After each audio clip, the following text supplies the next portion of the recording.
and on this channel I teach you how to make a living as a professional artist.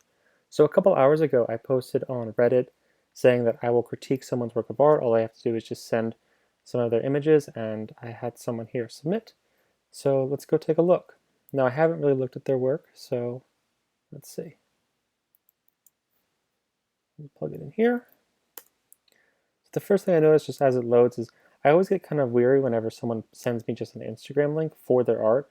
And I think part of that has to do with the fact that if their work isn't meant to live on social media, or they use social media as their only platform for the work, then they're kind of at a disadvantage. But the first thing I notice here, looking at it, is I see a lot of charcoal drawings or paintings, and what appears to be in progress work.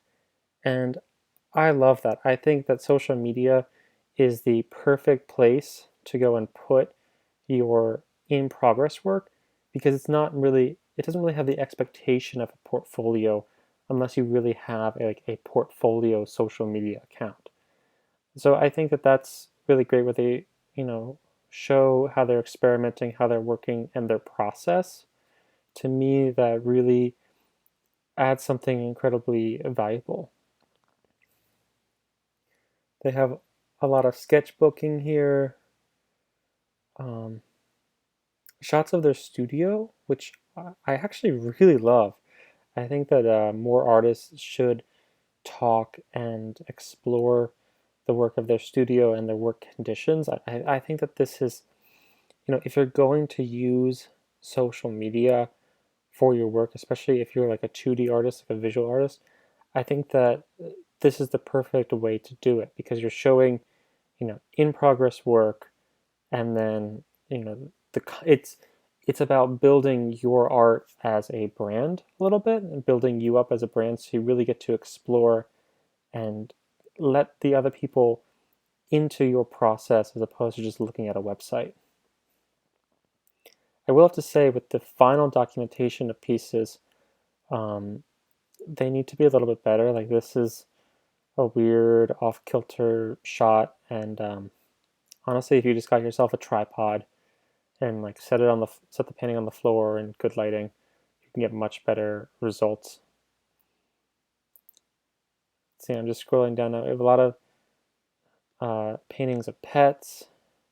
So it started with paintings of portraits, and now we're down to pets here. And I'm just going to keep scrolling. And that's kind of the thing that you're at the mercy of here is, when you do social media like Instagram, you just scroll down forever. Um, I definitely think that your Instagram presence has improved, because I like when you have that mix of, in progress, detail, and then um, finished product. The only thing with that is it will probably hurt engagement to do that. It will probably hurt the engagement to go from, uh, like, people aren't going to like the photo of one painting 3 times. So it might work to do like where you have multiple photos. So to me, this work looks very much like student work. And I mean that in the sense that they're clearly learning technique. And so, especially here, they have like a portrait of someone along with um, along with a gradient scale that they're using to explore tones.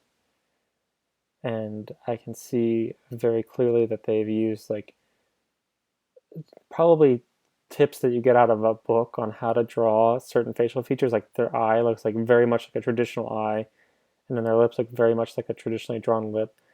And I think that's something that makes the work look a little bit more animated or cartoony in a weird way. I think the, like when I was learning how to draw, the biggest thing was to not really practice any particular thing, but was just learning how to see.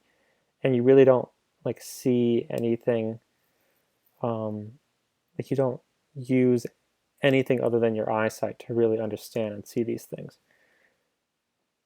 That being said, I actually really like their portrait of animals. But when you're documenting this, it has no sense of scale, no sense of size. I don't know if this is like, 3 feet or if this is 1 feet.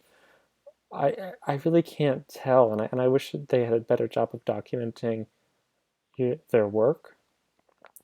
I also feel like there isn't much more to the content of what they're doing other than just portraiture, but I also feel like I'm not really like gazing deep into the soul of these people. I feel like I'm just looking at like a straight on mugshot, which is more for what you're doing if you're just studying facial features.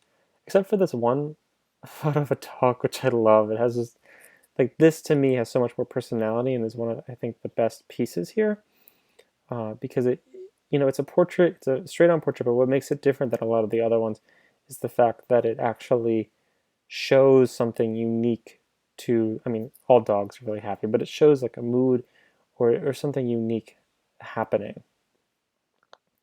It feels more than just a value study.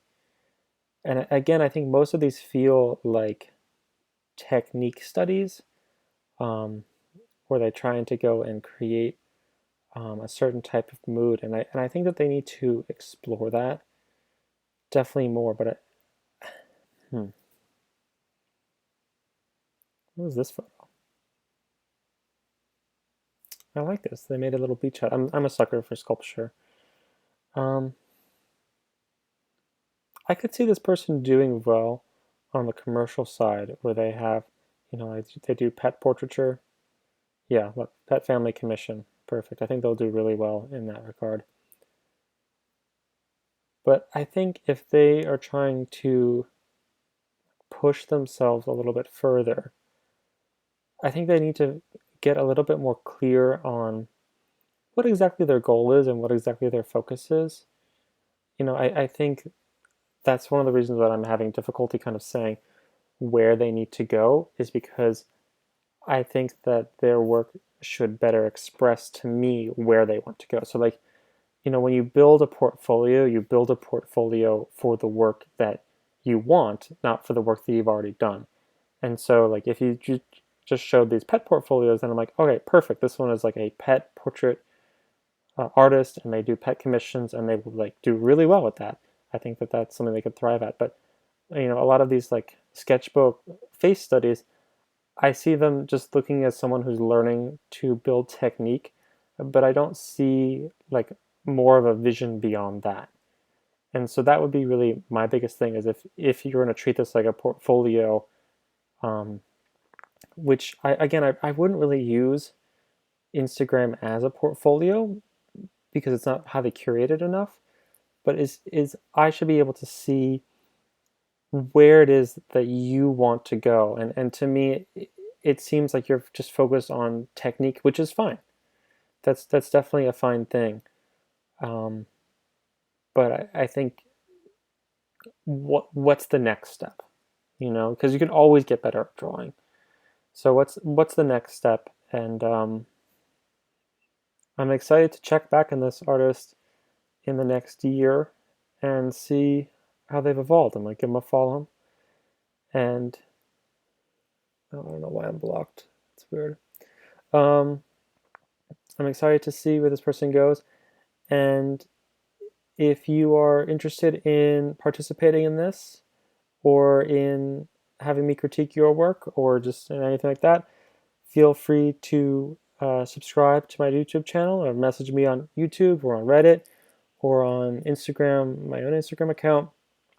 And I also work one-on-one with artists where I go and I kind of help them and I give them a little bit more in-depth critiques about their career and their trajectory here. Like if I were to work with this person, I would probably talk to them about where it is that they want to go with their art and then maybe build their own website towards that and think about maybe galleries or commission work that they really want to strive for. Um, I think that they need more here than just a description saying that they are, working in watercolor, because I think that that's pretty like obvious. I think saying like what type of artist, like what their goal is. Like, are they a commission, like if you're a commission painter, or if you do, you know, fine art gallery artist or whatever.